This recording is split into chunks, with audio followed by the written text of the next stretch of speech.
Hey there everyone, I appreciate you giving me some of your time today. I hope you are all well and playing safe as always.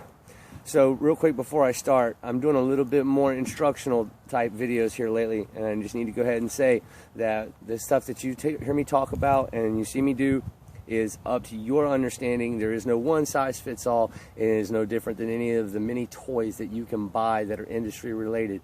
It is your responsibility for what you do with it. This is for entertainment purposes only, if you will. I felt somebody advised that I throw that out there. Anyway, we started talking about yesterday about working on spikes.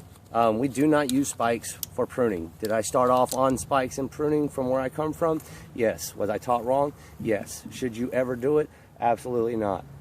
We're talking about spiking for removal's sake.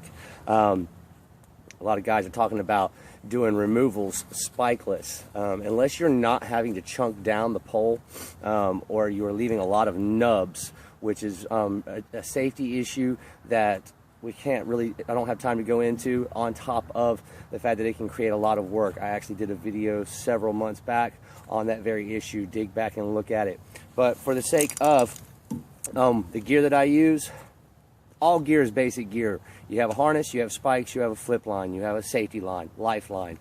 Past that, there's a multitude of different things that you can add into your advantage, some of which I'll talk about. Sometimes maybe doubling up flip lines. There's a lot of different things that you can use. But when we first start working with spikes, you don't have to leave very high off the ground, okay? In order to really start getting your feel for the spikes. Now, when I first started climbing, you know, most trees that you can actually grab a hold to, well, this is pretty much how we climb. Now, you'll notice that my body is set back at an angle here. Go ahead and throw this steel core flip line on. Yes, I almost always use a steel core flip line when doing removals, unless it's a broad canopy, and then I'll use my rope flip line until I get down to the chunking down part, and then I'll put my steel core flip line on. You have to trust your gear. You absolutely have to trust your gear, okay? Because if you don't trust your gear, you can't safely, securely operate with a chainsaw. Now, an individual that talks about trying to chunk down without spikes on, I really don't understand how you can do that securely without leaving a whole bunch of stubs, like I said before. But even if you do leave those stubs, what if you need to move all of a sudden? You don't really have but so many options to get out of the way. Whereas with these spikes, they give you the ability to move in any direction. Now you'll notice I'm looking down at my feet when I'm doing that spin. That's one of the most times that I'm looking down where my spikes are going, is when I'm swinging around the tree or whenever I'm coming down. If you watched yesterday, I was talking about going up like a ladder. I'm looking at where I'm going. When I'm coming down, I'm looking at where I'm going. But having to trust your gear. I trust that steel core flip line. They're cheap enough. I change them out once a year. I do not keep a flip line more than a year in service. Even if it looks still good, I don't. I get rid of it. They're cheap enough. But going back, I 100% trust my gear. I don't have to hold on to the tree. Even if I got the saw here in my hand, I can change my angle for any moment for whatever purpose. If you don't have these spikes on and you're working on an X-current tree, and most all trees start off as an X-current tree, and then some become D-current where they become big broad trees, you know, you're gonna need these spikes if you gotta chunk it all the way down. Because this idea of having a whole bunch of stuff tied right here, especially if you don't have another tree that's taller than you, I've been in a whole lot of situations throughout the years where it was just one tree leaning over the house and there's nothing around it to work from, you know, to get a higher tie advantage. And so you're pretty much stuck working with what you have right in front of you. And if it's got a real hard lean to it, that can mean for a rather tricky day, especially without spikes when you're working down the branches. Now, if we are working our way up, we always want to have ourselves secured to a lifeline. Now, a lot of people have different setups. You can use a multitude of systems. I've got the hitch climbing setup going on here with the pulley and an eye-to-eye. Now, notice how I've got it up there in front of me. Well, this way, as I go up, I got that right there. So I don't have to, every time I go to advance my flip line, I can relax on that, and I don't have to work as hard to advance it. But I'm on that negative side. If you watched yesterday, I talked about working negative side to positive side. There's only one time that I go to the negative side when I'm working down a tree, and it's when I'm chunking down. And I'll tell you for why. Because when you're chunking down and you've got a pole that's leaning really hard, when you're on the positive side, you're trying to keep your balance because gravity wants you to go from one side to the other. Now, when you're rigging down, you want to be on the positive side because, well, all your limbs are naturally going to be on that side. You don't want your body and your rope and all that stuff on that negative side of the tree when you're rigging down. No, you want to maintain to the positive side. However, when it comes time to chunk down, if you're not rigging it down, what are a lot of us doing? We're making our break cut, our step cut, we're snapping it off and needing to control it. Now, if you're way up in the air on a little itty bitty stem and it's got a real funky lean, you're gonna have a real hard time keeping your balance, managing that chainsaw, managing that piece of wood. Stop fighting gravity. When you get to the chunking down point, come to the negative side. I've worked trees that were laying almost horizontal to where I was laid way back like this, you know, but understanding that I'm just letting myself hang at that point. But you don't want to stay here all day because it's a lot of pressure against your hips, especially if you don't have a higher tie-in point. A lot of times when you're trying to make those cuts, your flip line is going to be down here. And so if it's hard enough lean, you're really pushing up and exerting a lot of pressure against. But you ultimately don't have a whole lot of choice when it comes to that chunking down aspect. Not if you don't want to worry about once you've made your cut, you're ready to break your piece off and just have to control it and not have to worry about losing your balance because you have already fallen to the lowest point of gravity. All things will follow the path of least resistance. Your weight is no different underneath this flip line. So, but understanding, getting comfortable on this thing and getting that right angle of body. Because look, way out here, I don't want to work like this. I don't run the chainsaw like this from the ground.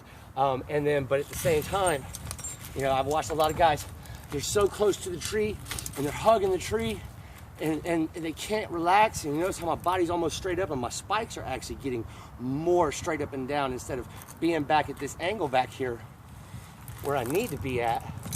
Now even that right there is still a little far for work positioning, but depends upon what I'm doing. If I'm topping and really working with something, I want to be up close and personal. I don't want to be so tight that I'm, you know, up against the tree and I can't relax back into my belt. But I want to be close enough to where I have control over that chainsaw. My arms have got a nice little bend in them. You know, it's kind of the same way on the ground. You're not running a chainsaw out in front of you like this. Most people that are holding the chainsaw out in front of them like this are scared of it. They're scared of something. You got to trust your gear.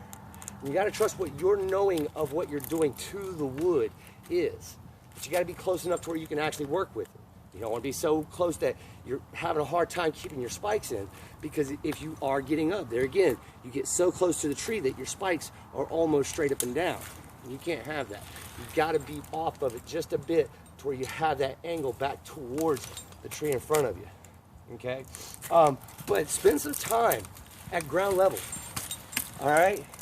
And remember, you guys that are macho and you think you're really pulling something off by doing removals without spikes, I do the canopy without spikes, but when it comes to chunking down, I like the stability. I like those points of contact that I know are not going nowhere. I do not do this for pruning's sake. Yes, this tree is coming down. The whole point here is helping you understand that getting comfortable on the spikes is, you find it down here. As with everything, you don't have to be way up in the air. Another quick thing, when you do get way up top, a lot of guys are talking about different crisscrosses of, you know, you can do a figure 8 with your flip line around the tree for added stability. You're going around one way, coming back and crisscross and making a figure 8 system. That works a good bit. Another thing I like to do, especially when I get up to the really, really small stuff, is I keep these loop runners on hand with these steel carabiner snaps on them. And I'll hook myself into that, and that doesn't move around the tree. And that way it keeps me centered at one point. And they come in a variety of different lengths, so as the smaller it gets, you know, I use a smaller strap. I usually keep about 4 of those at various lengths on me at all times. And this is not for life support. This is just for stability's sake. This is my life support. This is my life support. Even if I'm chunking down and I got my lifeline around the tree right here, I'm always gonna be double secured whenever I'm chunking down. And me personally, I'm gonna use a steel core flip line. When I'm running a bigger chainsaw and I'm working on bigger wood, yeah, it flips easier for me, and that's me personally. I use a 2-way adjuster. Why do I use this 2-way adjuster? This is not for everyone. You can use a rope system. This is actually a mechanical one.